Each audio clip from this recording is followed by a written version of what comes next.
I remember at one point, Brad Pitt was doing this scene and I did 9 takes, I think. And then he said to me, he said, well, what else can we do? What else can we do? And I said, you don't need to do anything else. You did it. It's okay. Hi, my name is James Gray, and we are here in Marrakesh for the film festival. And it's great to be here, I'll tell you that.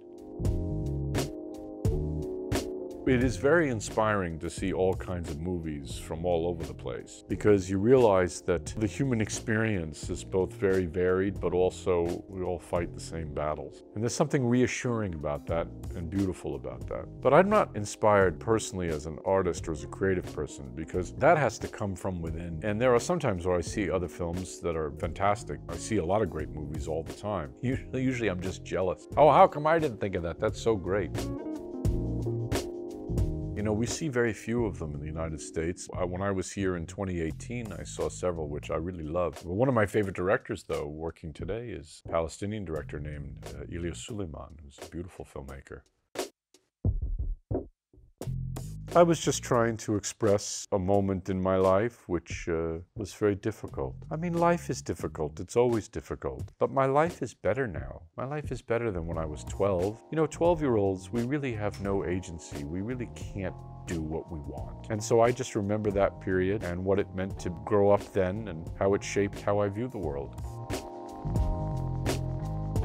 You know, while you're shooting, you're worried about, you know, am I going to make the day? Is the light going to change? What's the camera? What's the, you know, the shot? What's the lens? And then when I got to the editing room and I started to see all this footage, which was shot right in my old neighborhood, that became very odd. And I became overwhelmed with a certain melancholy because it felt like a past that you could not retrieve ever or get back. And there was something that haunted me about that. But I like that, you see. It means it meant something to me.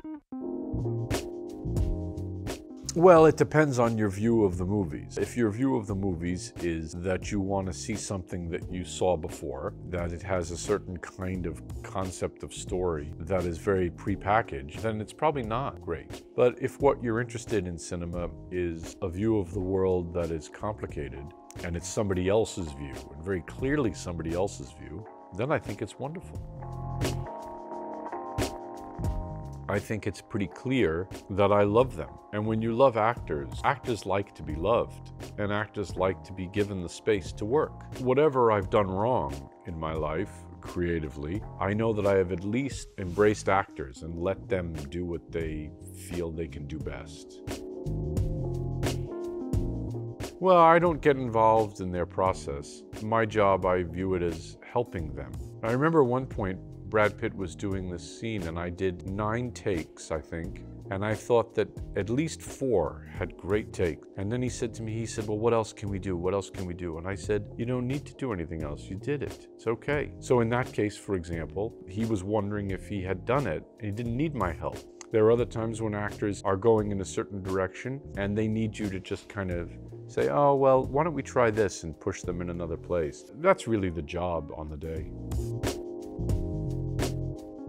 Inspiration comes in very different places and ways, and sometimes it's not definable. Sometimes you just get a sense of a mood. Sometimes you'll hear a piece of music.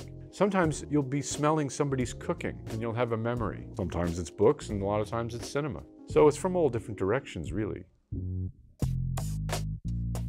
Part of the crisis of our age is that integrity is not something you get paid for. People tend to not focus on being broadly educated or seeing the world, viewing the world, observing the world. And I think the more you read, the more you watch, the more you experience, the better the art will be. Go out and live and see and look and listen.